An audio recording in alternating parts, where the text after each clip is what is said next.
बने हुए हैं? सेल्स के बने हुए हैं। In 1885 the German physician Rudolf Virchow observe that all cells came from other sales.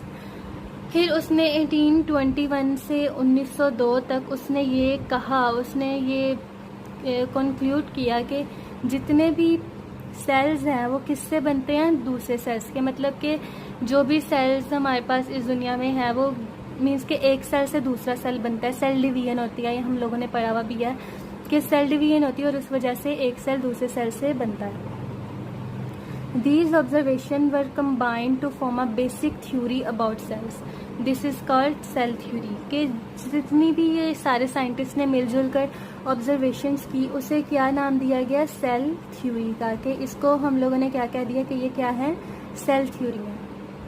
तो इस सेल थ्योरी के 3 एसेंशियल पॉइंट है। ये आप लोगों का इंपॉर्टेंट शॉर्ट क्वेश्चन है, ठीक है। ये 3 पॉइंट्स आप लोगों के शॉर्ट क्वेश्चन में आ सकते हैं। It has 3 essential point. इसके 3 अहम पॉइंट्स हैं।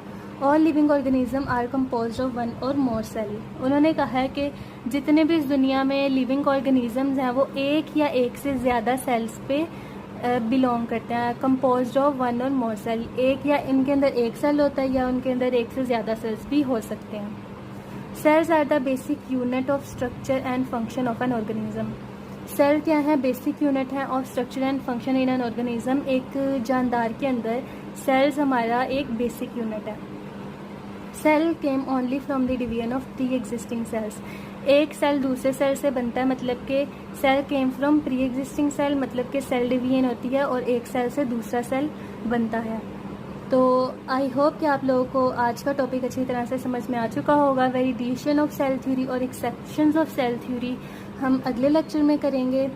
तो वैसे तो ये बहुत आसान सा है। तो आगे अब मैं आप लोगों को इसके शॉर्ट क्वेश्चन और MCQs बता देती हूँ कि यहाँ पर से अगर मैं देखूँ सेल थ्योरी की डेफिनेशन आ सकती है कि these observation were combined to form a basic theory about cells. The basic theories about the cell is called cell theory. और आप लोगों के 3 एसेंशियल पॉइंट्स आ सकते हैं। ये इंपॉर्टेंट शॉर्ट क्वेश्चन है।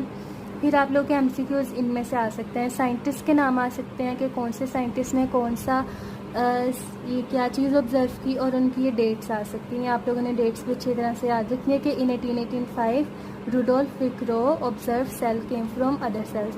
और ये तो आप लोगों का बहुत ही इंपॉर्टेंट है कि किसने न्यूक्लियस ऑफ सेल ऑब्जर्व किया? रॉबर्ट ब्राउन ने 1831 में सेल का न्यूक्लियस ऑब्जर्व किया। बाकी बहुत इजी टॉपिक है ये, आप लोग अच्छी तरह से याद करेंगे तो आप लोग को समझ आ जाएगी। आज के लिए इजाज़त, अल्लाह हाफिज़।